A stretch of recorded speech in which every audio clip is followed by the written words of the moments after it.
আমাদের লড়াই তোষণের নাম করে কিছু মানুষদেরকে পিছিয়ে রাখা শুধু নয়, অধিকার পাইয়ে দেওয়ার ললিপপ দেখিয়ে আজ তারা দিশেহারা হয়ে কিছু না পেয়ে তারা মনে করছে আমাদের অধিকারের জন্য আমাদের জায়গা, আমাদের নিজস্ব প্রতিনিধি দরকার। এই দিশেহারা পিছিয়ে পড়া সমাজের জন্যও আমাদের লক্ষ্য। আমরা আমাদের রাজনীতিতে কোনো সেলিব্রিটিকে আনতে চাইছি না, কোনো বড় নায়ক নায়িকাকে গ্রাম বাংলার মানুষদেরকে ছবি দেখিয়ে তাদেরকে নেতা বানানোর চেষ্টা করছি না। আমরা আমাদের রাজনৈতিক দলের লক্ষ্য মাটির মানুষের সাথে, যারা ঘাসের সাথে সম্পর্ক রেখেছেন, যারা শিশির ভেজা সকালকে দেখেছেন, সেই সাধারণ বাঙালিদের অধিকার নিয়ে যে ইউপি লড়ার প্রতিজ্ঞা নিয়ে আজকে আপনাদের কাছে এসে পৌঁছেছে। সম্মানিত মিডিয়া বন্ধুরা, আপনাদেরকে আমরা আবার ধন্যবাদ জানাই। আমরা চেষ্টা করেছি একটি উদ্দেশ্যকে নিয়ে আপনাদের কাছে এসে পৌঁছানো।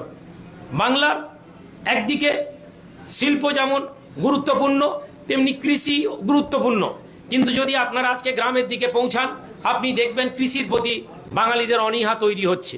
হাজার হাজার একর জমি আজকে কৃষি কাজ থেকে কৃষকেরা মুখ ফিরিয়ে নিয়েছেন। কিসের জন্য? পণ্যের দাম নেই। সুপার মার্কেটে চালকে যদি দেখেন, কৃষকদের কাছ থেকে যে চাল 20 টাকায় কেনা হয়, সুপার মার্কেটে সেই চাল 80 টাকা কিলোতে বিক্রি হচ্ছে। আমাদের প্রশ্ন, 25 টাকা কিলোতে যে চাল তৈরি করার খরচ পড়ে,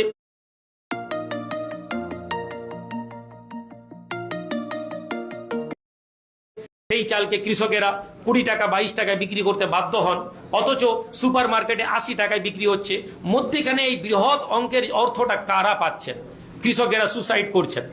শিল্প প্রয়োজন ছিল, কিন্তু যে শিল্প প্রয়োজন ছিল আমরা যদি লক্ষ্য করে দেখি, আসানসোল থেকে নিয়ে হলদিয়াকে যদি আমরা একটি রেখা বানাই, আপনি আজকে দেখবেন হলদিয়া পূর্ব মেদিনীপুর জেলার শিল্পনগরী, শিল্প বন্দর।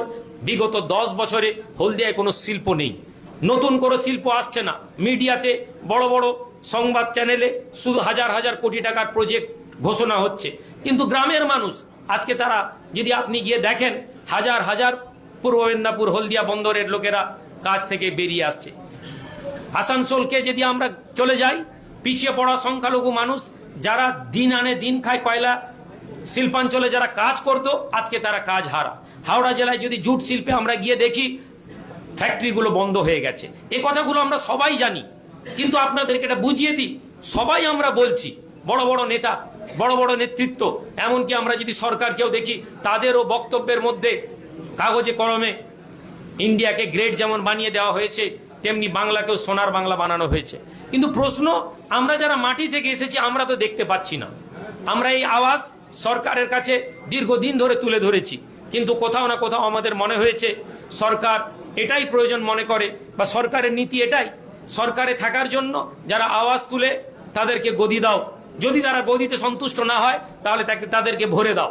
আপনারা আশা করি আপনারা বুঝতে পারছেন ভরে দেওয়ার অর্থ আমি কি বলতে চেয়েছি।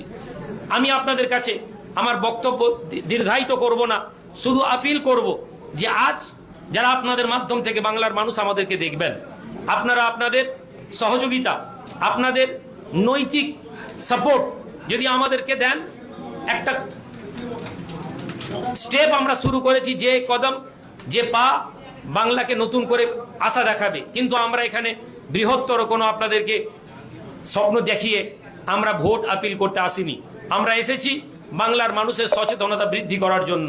আমাদের বিশ্বাস এই সচেতনতা আগামীকে বাংলার একটা সকাল দেখাবে, যেটাকে আমরা প্রভার ডাক নাম দিয়েছি। এই প্রভার ডাক আমরা 2023 থেকে প্রত্যন্ত গ্রাম অঞ্চলে কাজ শুরু করেছি। আমরা চাই এই প্রভার ডাকের আওয়াজ আগামী ইলেকশনে বাংলার মানুষের কাছে নতুন করে পৌঁছে যাক, এবং বাংলায় আমরা যেটুকুন জায়গায় আমরা আমাদের মতন করে মানুষের কাছে পৌঁছাবো, মানুষের সহযোগিতা এবং সমর্থন পাওয়া যায়। ধন্যবাদ, ভালো থাকবেন।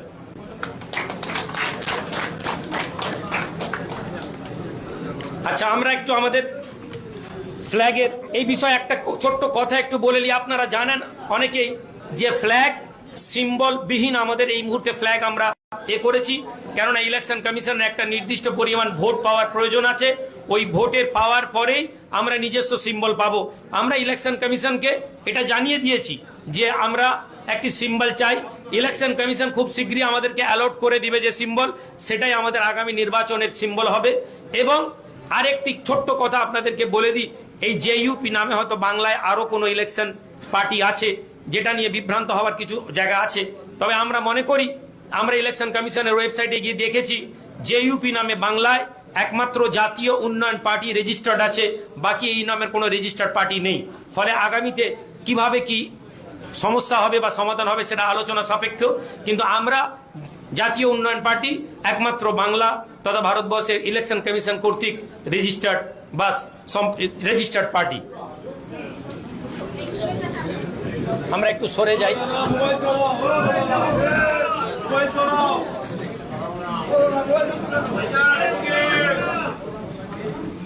আমরা একটু সরে যাই, সাংবাদিক বন্ধুরা একটু সরে যাই।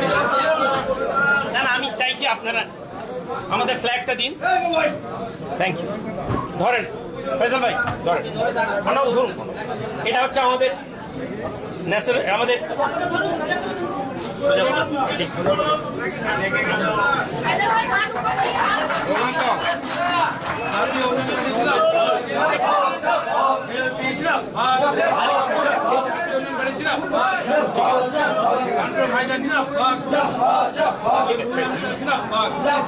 আপনারা দেখেছেন এই পার্টিটা আমাদের লোগো এবং আমাদের এই মুহূর্তে